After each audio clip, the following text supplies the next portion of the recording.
دم باش تماشاوان تلفزيون روجا نوروزي جشن نوروزي لحمي قلي كردستاني بيروز به دوان روجي هست ياردا دوان روجي هست دار ده قالك مجارين جرينجو بيوست هنا دي جواكا كردي ده دي جادا كردي ده تينا جنگ شكرن بتايبت لروجافاي كردستاني او بروسيا انتجراسيون تبليبوني دستهلاتا دمكي اسوريا جادا كردي وقالك كردجي برسياريه دكن قالوا دنافا في تبليبوني دا اف انتجراسيونا كو ايرو بشيوازكي ريكو بيك بشيوازكي هدان دمشا دي چارە سەریە پرزگرێکە کوردی لە ڕۆژاوای کوردستانê لە سووریایە بگشتی وێ چاوێ گەلۆ دێ کورد بگێژن مافێ خوا ئالیکی وەکە بێژن وەک ڕێڤەبەریەک سەربخوا یان ببێژن وەک فیدرالیزم وێ سەر ئاستا سووریە چێ ببێ وێ چارە بە چ ئاوایی بێ نەرینەک کوور سیاسی استراتیجی لەسەر vê مژارێ شخو بيفاني مجي ماموستا محمد نور سياسة مدارة ماموستا بخيراتي أروسا دكتور لقمان عبد الله أندامي نافندا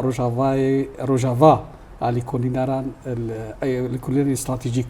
لكولينار قال لك سباج بو بجدار تيجي دكتور لقمان سلاسة شعبا استميد في مجارة هذا الشاشة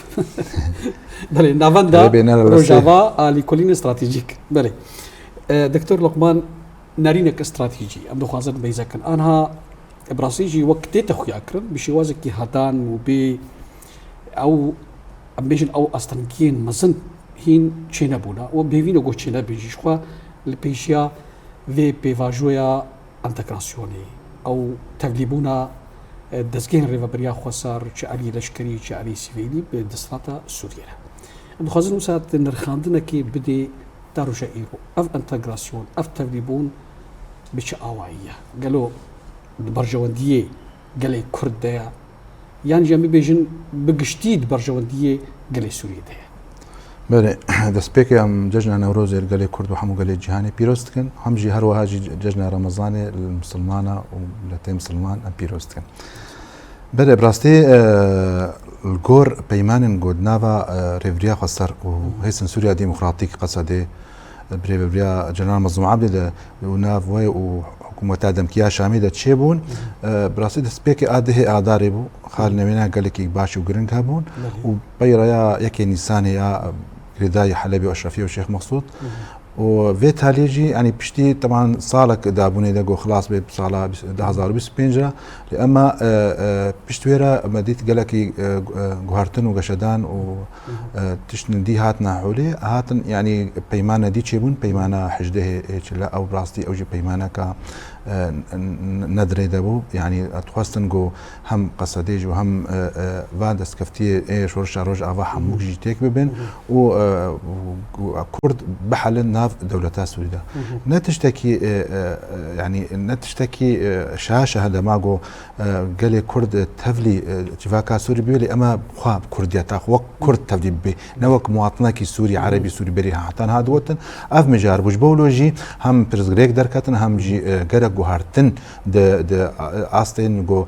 دفرن جود بن كنترولا هيزن سوريا ديمقراطيك وريفبريا خسر دبون مديت بيشاوا بلانكا حتى نابنا تويجي هبول سر هبونا قال كرد سر استاتواغو تشيبو بهتر سر بروجيا هم بروجيا براتيا غالان وريفبريا خسر ديمقراطيك وازادي وكافيا جواكي اف بلانين جو سر تشيبو هشتن جو قالكي جوهرتن تشيبن قالك اي خدي نرين طنق ان اي شوفينيزم اي نتو برست هم عربه هم جوا اي تركاج اي بهتر تبليوابون قالك كريان كريت كرن يعني جوهرتن تشيبون حموجي برشا عوام ديتن جورفا جوهرتني هانيكي بيمانك بيستونه تشلاده تشيبو دنافرا هيزن سوريا ديمقراطيك بسروريا جنرال مظلوم عبده واحمد الشرع سلوك حكومه دمكيه هشامي راستي او خالن كوتشيبون نلقور هيفي وخوستكن وداخوازي قالي كرد بو وحتى بيك هاتن باكرو جهاتي سوري بولي اما او غافا هاري جرين بوي شاخي بوغو اغربس شيبي زيدغافيان جي هنگش دانيا تطوراتنا قالكي مصدر بهترجلو وترسخ قالكي مصدرجلو ويريش وبلانك بهترجلو مصدر هبو بدستي دولتات ترك هبو قالك دولة عربي تذهبون هريمي تاغو في بروجي تكبن نلغور نرينا وبوك جبولوجي اف بيمان هات نلغور خوستكالي اما دس امكار بيج دس بيكا انا كاركي نوتشي ببي تي حتى انها كاركي لشغري بو كاركي لشغري ايديولوجي بو اما انها كاركي سياسي وبي بهتر جواكي كارك سیاسی جواکی دناف جواکی دناف في جواكا قالي كوردويت شي ببي داكو بيجهن هن او كما قلت ارمان جو هيفي دا خوازن جو قالي كورد خوازي بله ما مصطفى محمد نور انها الجورش رو فكرنا كو دكتور دا في فان بيمانين كل دوف هفشي بو درجه بهتري صاله كده واف بيمانين كو يا داوي كو بو بنجهش انتجراسيون او تجربون يرا وسا مروف وسا لي ميزاد كو اف بيمان واف تفليبون وسا تشتكي دمكيه او بنجهك استراتيجي جيرنينا قالك شروفكارين سياسي و كبيجن او شروفكارين كو نارينين كور لي ميزاد كندي بيجن بي اف بيمان اف تفليبون وسا خلوخافيا ولو بي بنجها ولو بركي جنشكا ولا هرفتن شوات بيني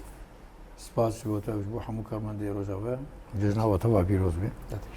ايش وقت انا مرو روشا سوري نري روشا كي نزل على اف روشا نزل ديليغو اف بيمانه حرسي بيمانه جو هاتن شيكرنجي خوشك جهه قنا هات غرتن يبرتي بد هندري سوري دي قال لك تناقضات هندري سوري ده قال لك دست هندري سوري ده يعني مشكلات سوري مشكله كي جو وقتاني جو دمج شبيبي او انتجراسيون شبيبي ديش حردو اليات تماميه حردو ارامي كي حردو اليات به حفاني جو كارمو بيدم جهاني بسري بك لي انا وقتها مرون لي نري بيماني جو هاتن شيكرن دري سوري دي قال لك جروبي جو ايرو جريدا يجدي اراده حكومه دمكي انا تندري سوري شغلا يقوم تركاف جريدا هنا شغلا مثلا علويا شارع سرنبوي هنا مشكلات تناقضات ندري وان هنا زلال نبوي مثلا السويدا والشرق انا هنا بردوام هنا زلال نبوي فاحمد شارع بيمانات يقول هاتن شيكرن بخير ببريا خسر جزء جوان مسألة يقول شارع سريا وينا نخياي جبت ما نخياي نكار السيطرة وينصروا مسألة هاني ثنا شرق الشيخ مقصود شيبو والشرق الأسلفية شيبو وبرشاوي بالدستكا دولتها تركيا وداعش يقول هجوم كر معروف بكيبون وبرشاوي حكومتها شرع عدستان هاتن شيكرن وبيدنجي أنا من التوجي اشكال ابو دي مساله هاني دي افهموا هذا الشيء الدليل يقول احمد شرح حكومه دمكي نمو سيطره سر سوري بشكل كي جو كاربي سيطره سر فان بيمانات يقول هاتن شيكرين جو بجيبيني جبو فيجي مشكله قدرت كيفن حطان هكا امد بين مشكلين كيماني قال لك نحشي انا نمو سيطره يعني او هيز داريا ينينا كوروشا سوري وسا كنترول بكي بيجن سدمي دندري سوري ده يرجع بيجن سدمين هريمي هنا وكبيجن رولا هريمي دروشها سوري ده او سدمي هريمي تندري سوري دي يعني انا قال لك انما هاغو قسم كي مزن انا بجدر في جريداي بدولتي اقليمي هرمي جريداي او انا حطان هكا حتى رجع في دقائق حتى دهجي لسرعين ايسا كان بلكي بيجي شيست مالي كردال بيدك هنا انا تين تهديد كرش قبل فصائل يقوم مدعوم يجدر ترك هنا ديدريهم جبر بارك الجو والفتن وجبر هر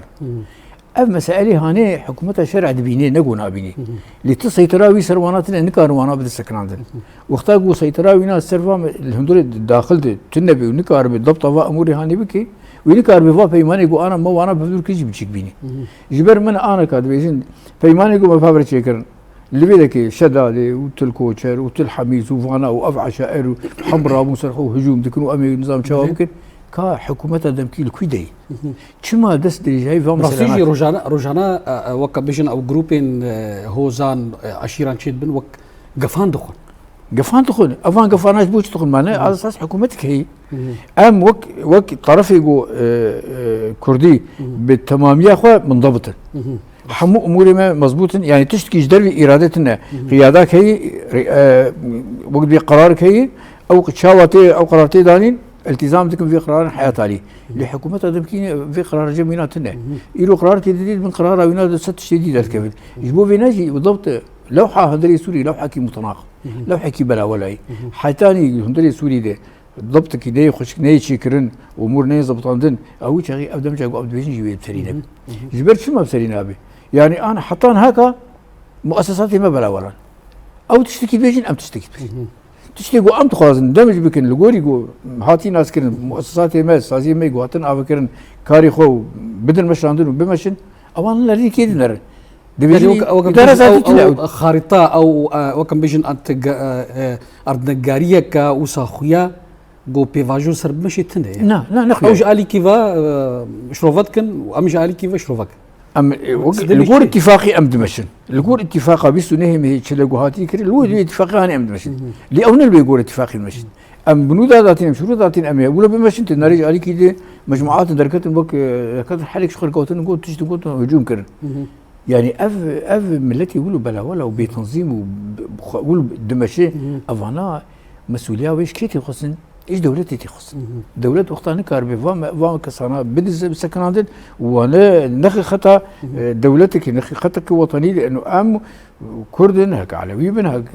برزي بن دفي سوريا كي هبش سوريا كي هب حمو نتبي قلت ندري خد بين اسكر وبيشتري امام بسجريك انا ترى سردبن اما تبي زف يقول انا امتيدي ودويش كني هانيدي ازقل كي مستبعد بين يقول اتفاقياتي انا تشبه جبر ناخذ لي قراري ناخذ قراي ترك من از مثال كيفاش د عيدا نيروزي دي دفع مناسباتي بهاتن وعيدا رمضان يجي بسرد هات قال لك رموزي كردي وشخصياتي سياسي وكان شون درباسي شون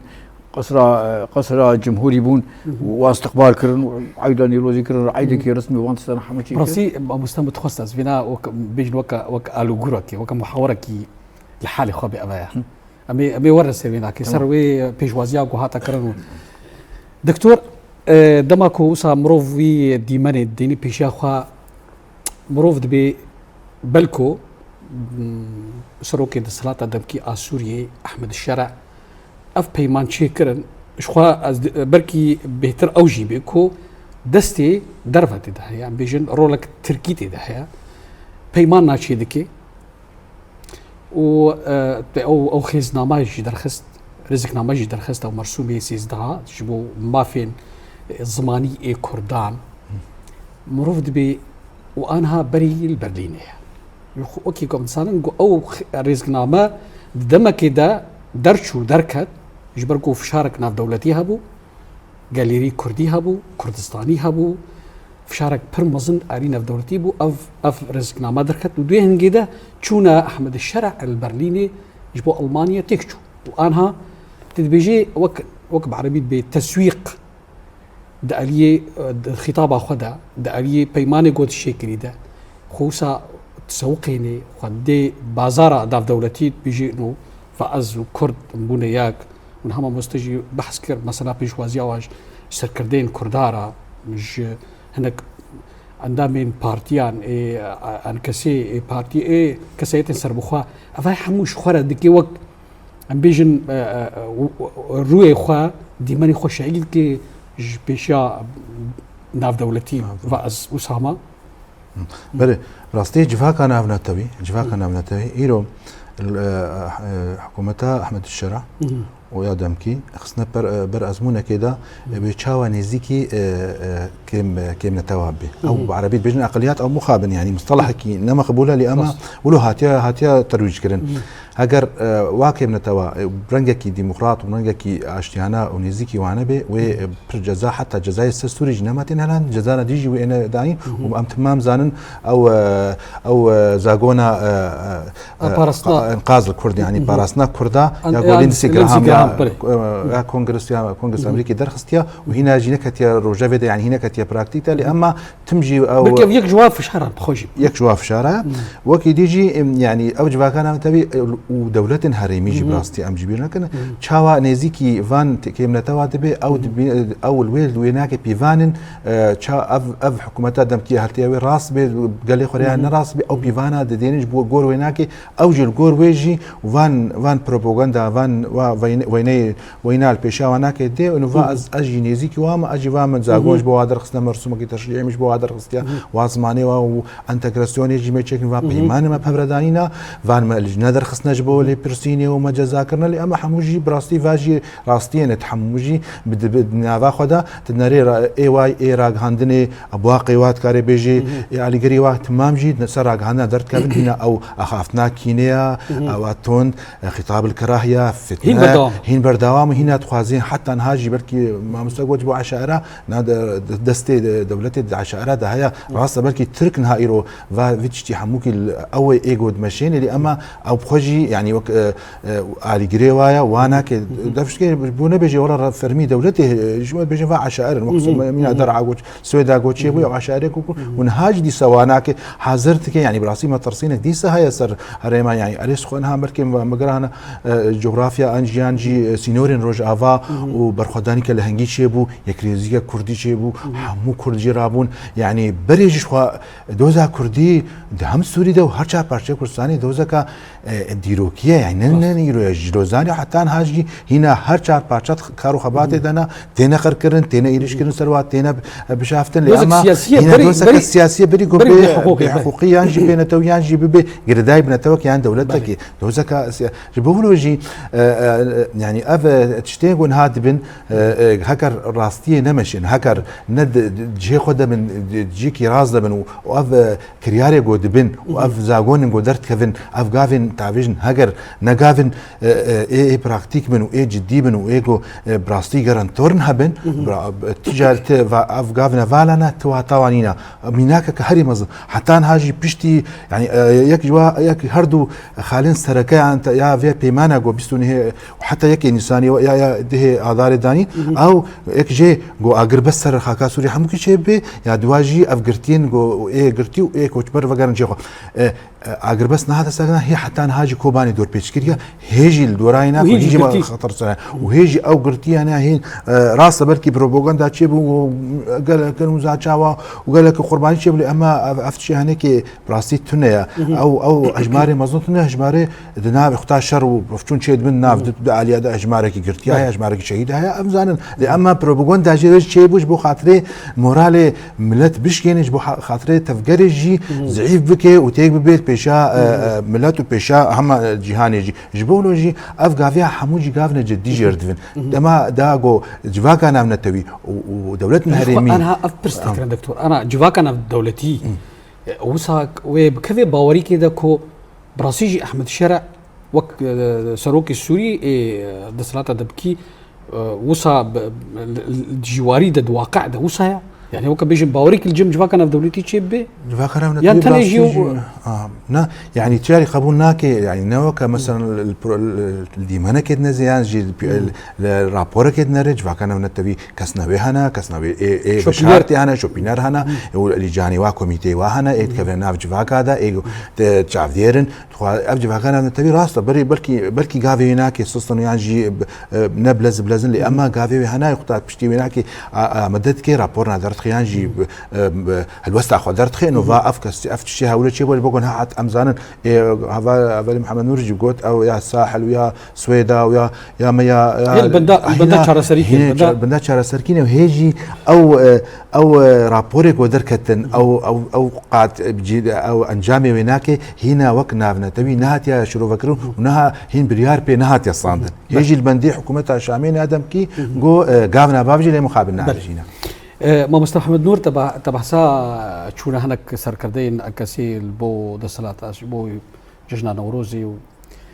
براسيت اشتي وسا مروف بالا مرودك شيني وقال لك السر روبال الفيسبوكي وقال لك وك غوتار بلا فكرنكو افشوناوان وك وين رولا حسن خيري بو دما كوكر لوسانيدا بروف دكاري وساولو بدي برهف تشكي وسا هيا يعني تنيجي وك لفاتنا كيبو وك جبو بيرغز باهيار نوروزي بو جبو جبو آمده باشیا کردان جبو چاره سیریه بشوازه کی اشتیانه بو چواد نرخینی يعني انا براسي انا مرسومي جو سيزدا جو دركات قرار كي جريء بو وتشتكي قال كي باش بو انه اعتراف بزمان كردي بيكرون واعتراف بثقافتها كردي وجفاكها كردي وايضا يروزي شي بو اساس تندري في مرسومي جو هاد كرن لي تاني فانا تيري هناك افانا دبيتك بدستورة سوري دي كاد دستوري دي دريا مجلس الشعب الجهد هات ناس كرن او شغي دبي راسيا بنا تيقيا كرن لي انا خلفيه فان شونه افر موزي جو شون ويدي حاضرون اد بيجيب خلفيه كي بينا هي اف خلفيه بينا كي بيتري بينا دولة تركي احمد شرع دبيجي وقشائري عرب وكتشيك وغريداي بدولة تركي في البناء انه بين الرواح مشاريع ليش كردار فكري ومسالي كردار وشارع سر بك هون ما اجدر الولاد قالك وبيت استهاني وقبول لك واب عشائري تنظر واب دنجي واي قدرت كبير ديفان مرحله تليد واب هجوم يقول سر مناطق كردي تيكرن وبيسر وبر افانا حمج في فرد تيراس كرن تحريدي كي دندوري تي هي احمد شرع هناك قالوا تحديدا بسكني جبر احمد سر قرار سياسي مسلوبه ندستي بدي قرار سياسي ندستي بدي علما انه اف اتفاقيات يقول شيء مو سردسي فرنسا تشوي فرنسا هاتي وكلاندن انه از اشراف يصير اتفاقيه بكم حياه تالي اللي حطانها دولتي اوروبي وبالذات فرنسا أبتشتي يقول شيء من ضغط الأحمد شرع هناك لأنه قلت شو ما أبتستنا في دليل تشيد يارك بقى مسألة هاني بيس سكناندين شو ما يعني أنا دقراري وانا دي قالك كوزبري عفريني حمل فقر إنشي إخوة شو ما حيانا فنقري أنا باقي أصلا كي يعني بلد نبيري فقري برقي شتى هي يندري عفريني ثاني حرو حرو مشكلة حرو مشكلة وانا لسري كاني دي بشكلي هاني بمسألة جريس بيدي أبتشانه جيهو كرتي أنا جيهو كوشبر نبونن انا وان تهديد كنت بدون شفر در كبد اف مسائل هاني برشا احمد شرع تيكرن ودبن ريا تشتي دولتها تركيا وان تهديدات تيكرن هناك نابتش ما افتصان تيكرن هذا احمد شرع رئيس دولتي وفعلا خذ قرارات سياسيه بي ودرك في نمره باعتبار عضويه كبيره سياديه سياده دولتها سوري يلو باحمد شرع تيناس كرن هذه بيش من قليل دولتها تركي بكم دولتها تركي دنا مد فان مسألة هاني فان بس كذا قادر تخي أز خازم هون وينش ناب بس بدي سكران تركي بلا خذ ما بك ضغطين دولتها تركي بكم خذ ناب شو ندري سوري در كذي بلا خوفك حتى نقوم كاربن شارع سريع كده ندري خذ ندر بينه ليش خص محاولات هذيك ما زال جو جروب ندستي بيدهن ما زال جو مشكلة هاني وين كارب وقت بيجي أف فكرها قشت بيش لي أنها أو شوناسا كردين كردا وكسايتين كرد وتفليبونا هذا كسايتين كرد دناف سيستما سوريا دل شامي أفا وصا قال لك اللي ما يزيد كن دبي كو أفا رنجك جرنجي أو دوربونا استراتيجي أو ميزاندنا الدوزا كردي نما تاني ماد علي خوي حقوقي ده ما فناسي ده كو كرد تاني بقن زمانكي زماني خوا دستوري ده ناس نعمة ججنا ده وروزي تشنو ساعة دي بيجن أفشونا هالشامي وك أري كرنا كيبو جبريارة دستلاتا دمكا سوريا ومرسومي سيزا أنا إيمن بقولنا يعني شخص رموزي كردي وأنا كاد رجع بده هنا يقدر بازي جم أحمد شرع يجيبون حتى إدارات تيجي وراء علي كاب في مسألة هاني دي أفنا تأخذ سياسة كي بر حساس ونازك بدن مشاندن دبي ظرفي وأنا أمتيري جو كاربن برزجريكا كردي برنج كيوي راستي داخل هندري سوري دي جو بين عسكرين سوريا كي ديمقراط لا مركزي بأفكر أف جوانتي خاصة سياسة مداري جو إيرو هنا جرك أتصنف كن خاصة بمجال حقوقي أنا جادا كردي شو غازن دواج هردو أليا يعني دبي يجي دبي أليا ريفبريا خسار وقت دستلات بو وأليا شو كردا أنكسي وكسايتين كرد وقت ملته كرد وهردي أجي الهاف دندري كوشكا أسروقاتية سوري ده وسا جهان ردانا خواه کرن کو ام رازینا به دستلاتی ام رازینا به مرسومی ام رازینا به مافی کو ایرو دسکنامه اساس دهان دهاتی إما يعني الجورجو يعني هات ناس كن راستي تقولون إنه طرفك جوانا وقت مثلا يعني كذي تقولون أم هاتن جبوا مثلا شهر سريع بس كردي هندري سوري حلول نجرب بينه طرفي دي إنه مثلا عبوري اقتصادي نقاش بين عادي كرن ليه بالإجمال هجر حزابي كردي أنا كسيبي وحتى ربي بريا خساجي أو حردو بهدور الجور اتفاقه بتشيل الثاني هاتي شكرن وحداكي كردي يكيتكي كردي بناخد أبغى قرار كي سياسي بناخد بجن برنامج كي بجن موقفك راست بهدوره والجوري بينا الجوري برنامجي هاني بحكومة دمكير نقاشي بكن ودعوة حقوقي خذوا بكن حقوقي كردي حقوقي هنا حقوقي ثقافي هنا حقوقي اعترافك رسمي بوان بيكرن دندري دستور سوري بيناس كرن وسوريا كي يجبوا إدارة ذاتي بيناس كرن ولا مركزية كي دندري سوري بيا بكرن إجدر في فينا وكل سوري بيرحتنا بين ودولتها دمكيش بيرحت رونا لي جبر دسي قدنا بينا حد يك عليك بينا تبددي بينا تبدي أفتفضانا هاني ويناش مصلحة أحمد شارع بيجي وأحمد شارع يجي يقول كيناس كن أو جي دمكي أو ما وقتها بحكومتها دمكي يعني رسميتها بينا حطان هذا ندرد التنه إجبارك رسميتها بينها با وخدي قرار با وخدي هيز با قلتني وانا قراري وانا سرسا حاسولي بها طبعا شاندل أبز جيك يعني حمود أنا تكلم بكاري بشار سر كربا اللي وقتها نكاري شار سر بكي ما أنا أخوة امشي ضمني في مساله هني مساله ما يجي سر نابي يعني بمثالي صافي نابي ما مساله سويدا صافي نابي مساله ساحل صافي نابي ومساله ما وايد ثاني شيء نابي هذا شيء نابي سوريا بالاجماع حملنا تويد هندري سوري الهدورن وبقى قرارك مشترك ودستورك خوشك بينزل حم كتي هندري خذ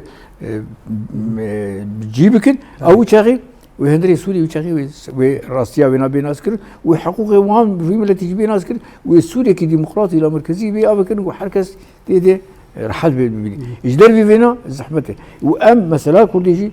افتى شعبات الاحزاب كردي نباش ام بينا وين تشتكي نباش ما زال والهفاتنك شي بي القول في لفاتنا هي اكيد ناخذ شكرا بكل ممثلين اخوه بلا حكومه دمكير دانو استاذنا بكي يجيبوا حقوق اخوه كردا بدنا عسكري وقتها قوي كاري هاني لكن ونقل في صيغتها هاني دي افانا ودي سوي كنت متشرز من بلا ولا بن ممكن افرصتها وشي بوجد سي ورا جهري بله دكتور لقمان انها راسيج دماكم روف وصا في دي مدي في مشهد موسى بيني مرود بيني هين او كراهيه تناقض يعني نيك سانيدنا برا وكبيجن شابيل التيارات السياسية الكردية هين هيا بتايبت نافاردو آليان ينكي وك بارتي نريفا بريا خوصة و بارتي أنكسي أف روشها تاكيجا آستيوي أبي بيجن تاكيجا دميوي بردوام بي بوچه كونفرانسي قامشرو چالاك نابي بوچه ليفاغرك سياسي كردي نابي فهجي نلا واسيكا ندبي بنجاك جبوكو دسلاتا شامي بشوازكي رحت خوش جهار يردو خاكرن وهم حمو كرد هم بيز كرنا براستي وقت كرم كجي اللي بقرك كردي لازمه يرو او حتى كونفرنس 26 نيسان تشيبو يرو تيك براسي او اللي بقرك او يك يعني كوكو ميتكتر خصتن جبو بنافي كردان ونرتيا كردان بيجم از الجورنرينا از بيجم هناك تيك شو نها في اللي بقرك سياسي كردي تشيبه هردو آليجي وقرنا راستي اخوان راس او كتبوت يعني بلكي آليكي بهتر كرجي وقربانين اللي اما ديسا يعني حتى كريارين قد بنو وتشيغو بونجي يعني الجور داخواز وكا ماغوت هيفين قالي كرد ايغو تخوستن يعني نونري واي اي راستي تشيبن كاربن دوزا ما في كرد بكن برنجكي نتو يعني ولات باريزيم كارن بيجن جو دوري اجندي خوي شخصي يعني بارتي خو يعني بشي خو ندنا بيش نا دفي ايرو مجار كرديه نتوا كردا ام زانن هذا خطرين بترسين ده خطر دوراي هيا حمو دولتين هم بارچه کردستان جان دورجی همو ایرو دجمناتیا کردات کن ترین ها باشورجی دجمناتیا کرده رو جلاد جوله لباکرش خو او برین ها هيا ولورجی جبولوجی ایرو دوی دما هذا چته خوستن خاصا ها وق روجاوای کردستان ته خوستن گولیور ک کردی لور چه بي او ليفر صدمكو اف ليفر چنابي يعني براسيجي دم درباستوي طب قال لك بلازي درباستوي زبورتكم دما بيج دا و روشتنك كردي و بيجمع برفرات شي بي والجور يعني جهين وبهانا وجيب اللي فجرك نو جبو كردا جبو نورتيا كردا بكي ادبيجم هم هنا كسن سياسي من كسنا روشن بيرجن وكسنا سربخا جيبن وكسنا ايكو بهوريا قال شحمو اليا بوهيا واذا جبو خاطرك اربن ايرو نورتيا كردا بكن هر كسي حالي خوجي نتش جهك يانجي هركي بريارك جبو خفانستن يانجي برجوندي خوي كسايات اي شخصي بدي بيش افي بتشي بي يكجي يعني انا ايرو الفيديو الروجافاي كردستاني خاصه دفي دوزا قال كردا ستشتينا خاصه يكجي ما قلت ليفغرك كردي شامل دفي شي بي افناد في اكيد صديصات يا دوا نزيقونا ماج دولتي حتى هاجي تي ام دوري دولتي بون ما تقول ام كسنا كردن ام خوديغرافي بنافنديه نافنديه تخوازن ام فدراليه تخوازن برا خواستك ماجي الجور شرط ومرجي هيبن يعني ام نكار بيجي والله مش نسرع عوراب كامل وتشك دستيمتنا لأما دفي خواستك ماجي الجور او خواستنا ديرو دفيكو وكم بيجن بلانك استراتيجي هبه تمام ام خد دوله دينا قبول كريم كرد لأما ام تولي دولتي بن وكرد نوك يعني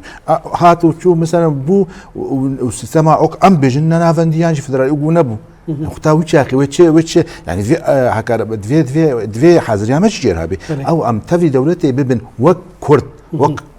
وك نتوا كرد وك ناس نامية وخا أم تفي بن حتى ما بيوكن ها ما قلت مرسوم سيزدا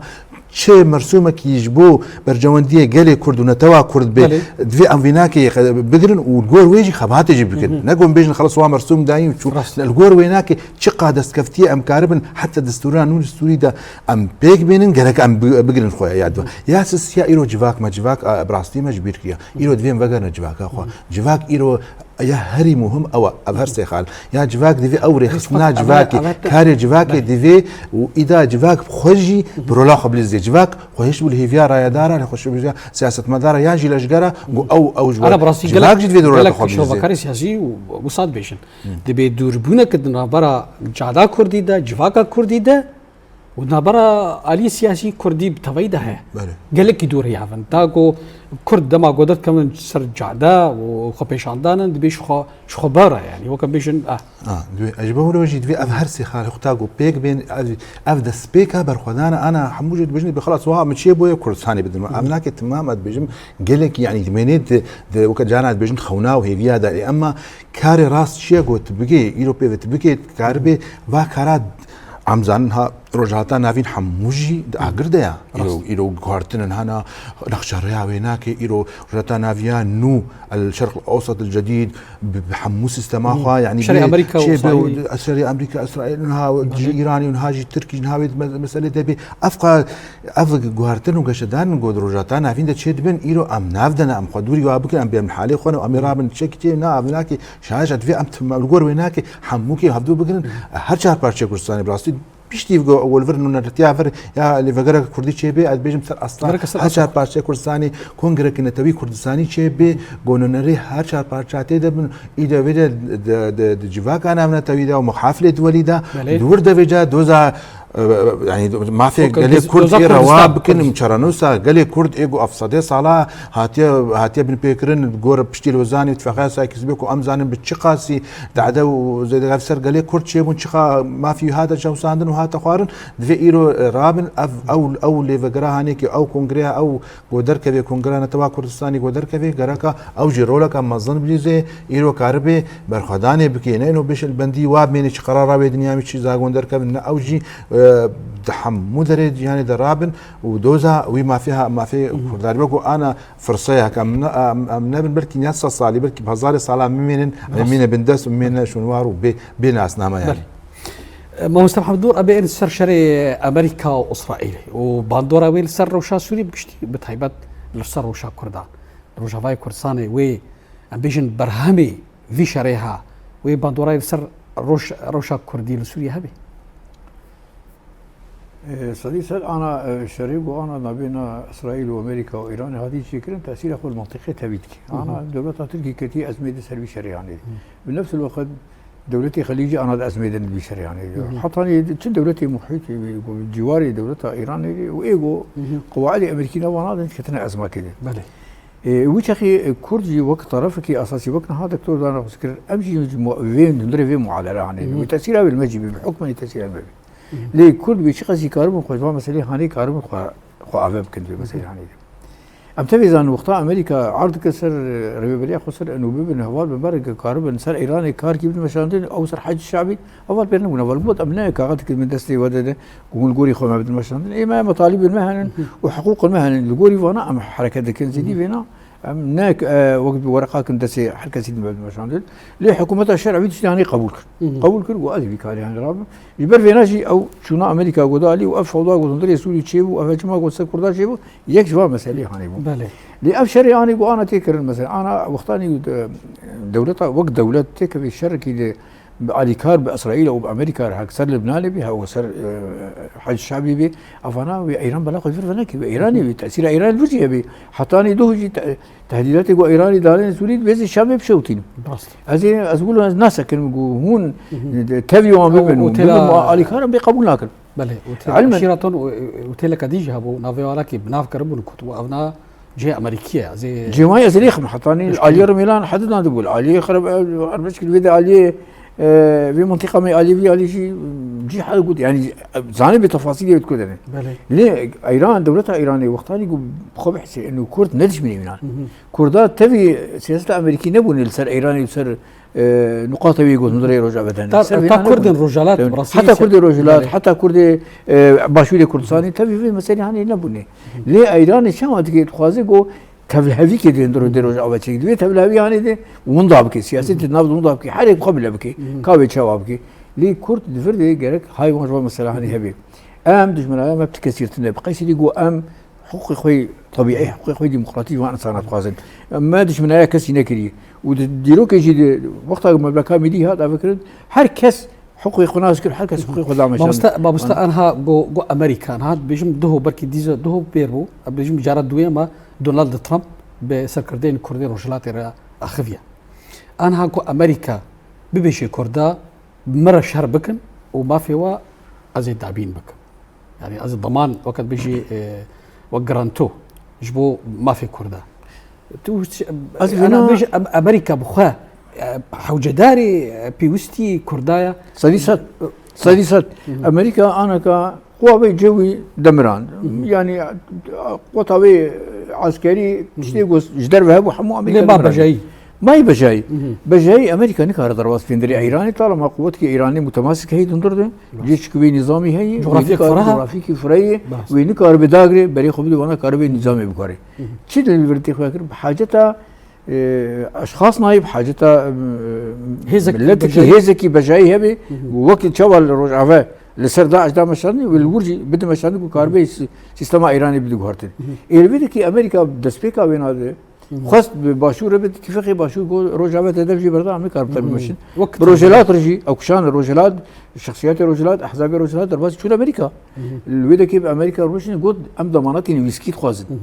ام ضمانات شتات خوازن قول ام السبب بتربه من هفال ام السيستم ايراني بيقول ام حقوقي ما نيفيسكي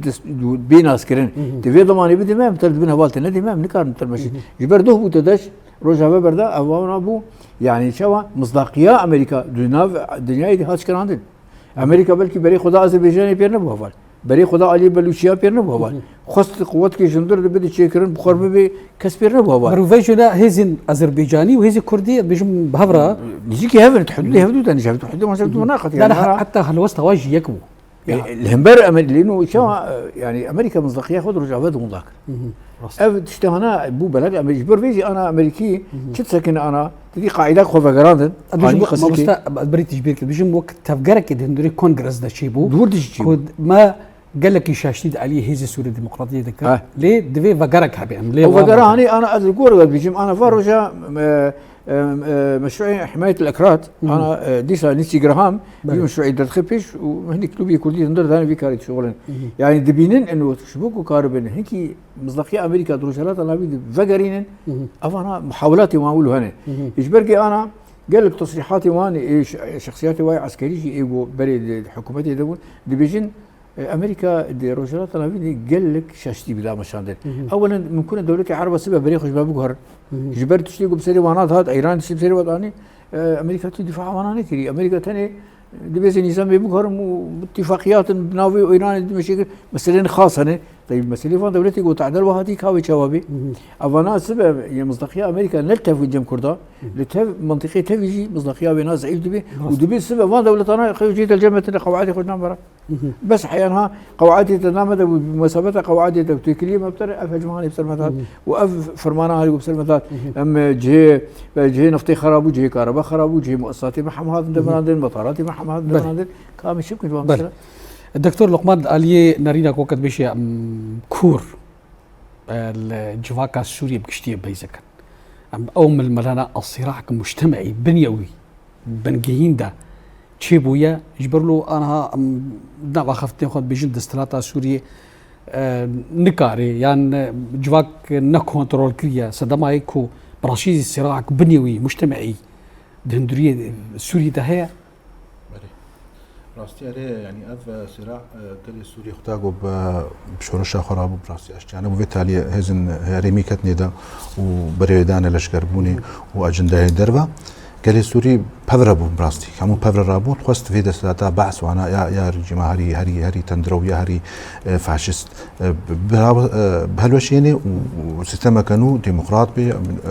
وكافي بي عدالتي ذهبي لأما مخابن بشتيكو اف سلطان ويادم كي هات سر حكم سر دار الشامي وكريارينغ وكر سر ايشي سر مثلا برافي كرن سر سويدا كرن او اريمين ايروج افا وباكروجاتي سوري او بهوري او بهوريه ناف قلاده ناف هفدا بنيا سوري ده نما او بهوريا او براستي افجي بلانا كان بنتوي هنجي هرميه توازن جوجل سوري يعني حمو قال ايه روجات نافين ناخوازن جوجل بفرا اشتي انا بجبولوجي بروجا ريبريا خسريا ديمقراطي خاص نتيبن ويريشيوي وشرايكرن ناخوازن جوجل روجات نافين يعني بقينا هفدو برنكي وك هافي وك بعدالات بديمقراطي دكتور اد واقع بخدا يعني بيجن انا قال عرب قشتي بيجن قدامكم بيسرص دي نوت تيواتيكو صراعك مجتمعيه قال عرب قشتي بيسرص دي نوت بشهر سركرنا برزغريكا كرديه بكردارنا جو بقرن ما في خوا بكردارنا كوك شراكه ولاتي سوري افاكن لقل السويديه بدرزيوسا وساحلي ولا عملي راستي أري حياة يعني ها مثلا مكما قلت ها إيه براف إيه علوي بري مزان يعني طائفك أوجي بأفاكرنا سوري نبشار سركرنا سوري جو سوريا ديمقراطيك وبرنج أفا ببي أو بيرن إيه سويدا جي هروا حتى خبيش عنداني خدا وأصاني خدا نوصاد بيشين بيجي ولات سنة جناح مولود بس سنة أفينها أفي سلفي أفي متشدد إيه إخوان وقاعدة وداعش وهناك أف أمزانن أو يعني كسن راديكال كسن جويك نارينا يك أولى يك مذهب أما السنة بشكل عام إيه مثلا ها الشاعر وذي معتدل أذنها مسلمان معتدل هم الشامية هم الحلبي الحمد حموج فاكا سوري الخاكا سوري براستي بشار سركرنا حتى هم دوزا سوري درنا وروشا سوري وهم جيا إيه مثلا وكنا توا وكان ها كردارا نبيرا وبقوا برينها بهفرنا ديتن تشخاصي كرد بدولتنا تشخاصي دكتور دم ما خلك بها بني دقيقة كاره كنت داوي بيشيوي روشا كردا دوزا كردي سوري جركا شعب براستي جركا يعني وكما قلت يعني دوزا كرد فيش كرداتي خاصة إيروبي بكاري خازي دبكن دفج برجوندي خوي كسيات بقرن دفج يعني أو مفاهيم هنا كان عم نابج برا خو بوجهرن كامل استراتيجية خو إيديولوجية خنا لأما برا برنجكي كرداتيني زيكي مجاربة بن وكهذي وكاربن صبا ما فيك كردا بقول نما في خوي إيه كسيات يعني بابا مستر محمد نور أو كان بيشن أنجام جبو چهار سركرنا برزغريكا كردي عندنا جبو چهار سركرنا برزغريكا كردي الدرجة الأولى أدبيج مزهنيا في أكي مصنع قبائل عربي هنا في أكي شوفيني هنا كسي كرد قبول ناقن جبو فينا جي إيما أزو وك الشخص القازم حمو أحزابي كردي حمو إيرو خانيجيكي يبدو بكن ويك وحتاكي ناقد شيكي يكتيكي باش وبرامج كي بيشا خدين برامج يجبو چهار سريا برزغريكا برامج استراتيجي برنامج كي استراتيجي بيشا خدين والقولي في برنامجي هاني كسر قانوني وسياسي عمده بكن جو كاربن حكومه تدمكير دانو صندرا بكن جو كاربن ديفان ظروف حساسه وندانكن وكاربن چاره سريكي برزغريكا كردي ببيني وافكرنا سوريا كي ديمقراط المركزي بشكل جو حمو نتوی دندوری روجاوه ده او دندوری چهار سر کلا پرزگری که کردی دوی کو نناوندی نناوندی بله مامۆستا محەممەد نور سیاستمەدار ئەس گەلێکی دڵخۆش بووم بەشداریات سپاس بۆ ڕۆژ تیوی سپاسیاوت کرد مامۆستا دکتۆر محەممەد دکتۆر لوقمان بوورە گەلێک سپاس بوو بەشداریات نەبانیەوە و تەمەشەبانەوە بله تماشاوان تلویزیون روجاوا جاردی جشنوا پیروز به وی هوا امکان داوی خلقا برنامه خو ایرو تا مشارکت دن و میوان دن من خیر و خوشیه ده